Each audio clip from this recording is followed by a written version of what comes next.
今天来解读千门36天局里面的称尾行诈局。这个局可以说是天局里面逻辑性最缜密的一个局了，而且一旦入局，很少有人能跳出来。古玩玉器、珠宝酒水，很多直播间里面都是靠这个局玩的风生水起，真的盆满钵满。今天的故事有点长，有点烧脑，建议先收藏再观看。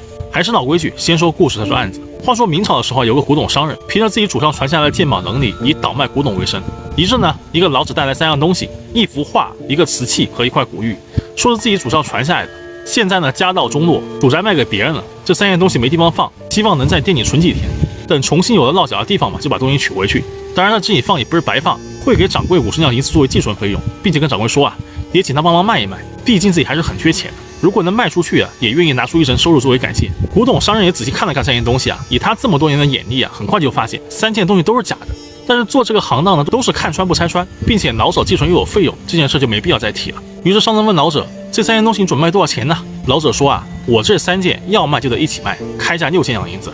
商人呢没当回事儿，说好的，我记下了。因为心想反正都是假的嘛，也不可能卖出去嘛。以上所有的事态进展至此啊，我想任何一个人换成这个古董商人都会这么做，对吧？毕竟是个稳赚不赔的买卖。但是你们想象不到的是，一旦接了这个招，你就算入局了，并且后面的每一步都会被这个设局者拿捏得死死的。那么我们继续。第二天呢，古董铺子刚开门不久，就来了一个衣着华丽的男子，带着一个小孩，一看呢就是大户人家出来的。男子进了古董店，也并没有跟掌柜打招呼，而是自顾自地带着孩子一件一件看起来。每一个物品告诉孩子是什么，大概是什么年份的，然后价值几何。古董店的掌柜心里暗自吃惊啊，不知道是哪个府里出来的贵客，居然如此的见多识广，于是重视起来，一直陪在客人的身边。男子呢就这么一路看过来，直到看到老者寄存3样东西。男子皱了皱眉，向身边的掌柜问道：“你们店里居然卖假货，这怎么回事？”掌柜的心脏突然就扑通扑通跳起来了，然后冷汗直流啊，连忙解释道：“这不是本店的东西，是一个客人寄放在此的。”男子呢还是皱着眉，一副非常不悦的样子，放下东西就准备离开。可就在此时啊，看见了旁边老者留下那幅画，突然就停下来了，凑近了仔细看了好一会儿，对掌柜说：“我出3000两买这幅画，怎么样？你不吃亏吧？”掌柜的心里一咯楞，还以为自己听错了，这幅画明明也是个假的。但是古董这个行当啊，买的吃不吃亏全靠眼力，别人在自己这里寄卖，就算是假的，自己也不能说穿的。于是掌柜连忙解释道：“这幅画和刚才贵客拿起来的这个瓷器和那块玉啊，都是同一个客人在此寄售的。对方有个要求，就是要么不卖，要么就得一起出。”男子于是问啊，一起出多少钱？掌柜回答7000两，心想随便说个价嘛，要是真的碰到傻子，自己赚600佣金，还能多赚个1000两银子。男子眉头紧锁，大声道：“你这不是强买强卖吗？”再三商讨无果之后啊，只能起身走了。可是没想到的是，这个男子后面几天非常执着，几乎每天都来看，就想买这幅画。可是和掌柜左谈右谈就是谈不懂，最后没办法，男子说：“这幅画我要了，你给我开单吧。但是我这次过来是来访友的，身上没有这么多现钱，我先给你1000两银子做定金，但是东西你得给我留着，不能卖了。等我回家取了钱，再把剩余的钱补齐，最多5日，我定会回来取。但是我定金给了你，你得给我写个条子，如果东西没了，你得按照卖家的双倍赔我。”古董商人心想，这不又是个稳赚不赔的买卖吗？于是很爽快就答应了。既然交易也定了，定金也拿了，这个时候掌柜倒是有点好奇了，问男子为何对此画如此执着。男子说啊，我不妨告诉你吧，家父和赵运是好友，赵运是明代非常有名的画家，前几年已经去世了。赵运生前和家父聊起，自己非常喜欢前朝李渊的画，所以自己临摹过一幅，并且他自己还落了款，还在画角不显眼的位置有一个鹰头的小印。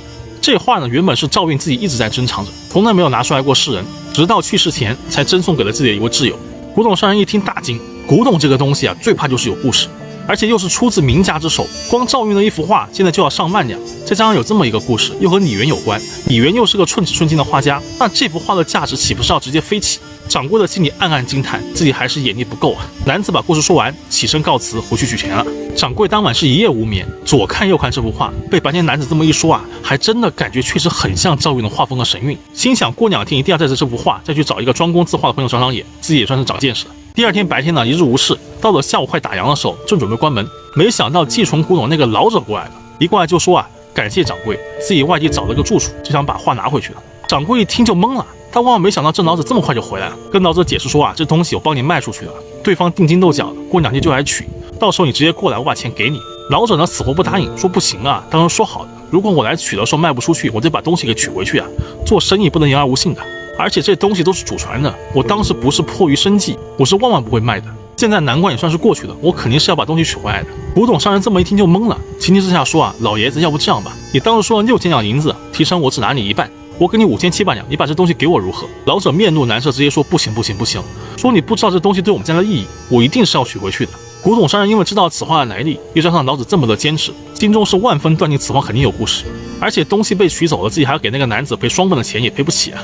于是古董商人心一横，说这样，6000两我自己出钱把这3样东西买断。现在世道乱，老爷子你拿这么贵重的东西也不安全啊，还不如换点钱吧。老者眉头紧锁，思考许久，说好吧，很不甘心的拿6000两银票，摸了摸那幅画，走了。古董商心想啊，这个买卖不错，自己还能挣个1000两。于是每天又坐在店里看着字画，等着订画男子来取画。然后逢人便说此画的来历，大家都是赞不绝口，自己也是完全沉醉其中。可惜的是啊，订画的男子5天过去了，10天过去了，就像消失了一样，终究还是没有把画取回去。故事说完了，你们听懂了吗？这就是谶纬行诈局。我就直白点说，你们在直播间里面有没有碰到过这种情况吧？主播口吐莲花，把一件商品描述的绘声绘色，然后各种故事编给你听，然后呢，B站的话术是一套又一套，什么库存不够了，下单没付款的直接踢掉，卖了今天明天就恢复原价了，等等等等等。主导给你提供一个情绪价值，让你用感激做决策，然后让你觉得买的这是物超所值。听了上面那个故事，你现在回过神来了吗？我就这么说，入了谶纬行诈局的人啊，80%-90%的人都不觉得自己入了局，而且一直会沉浸在自己捡了便宜那种幻境之中无法自拔。你们就说有没有吧？最后老规矩，总结3点：第一，天下没有便宜可捡，你们记住，无奸不商。你以为占了商家的便宜，但其实很可能你才是被割了的一个韭菜。第二，很多时候感觉并不可信，并且逻辑也不一定靠得住。很多人入了套而不自知，是因为你觉得相信的是自己的逻辑，但是你不知道千门秘术里面有一招叫摄心术，借鉴你的逻辑，别人也是可以掌控的。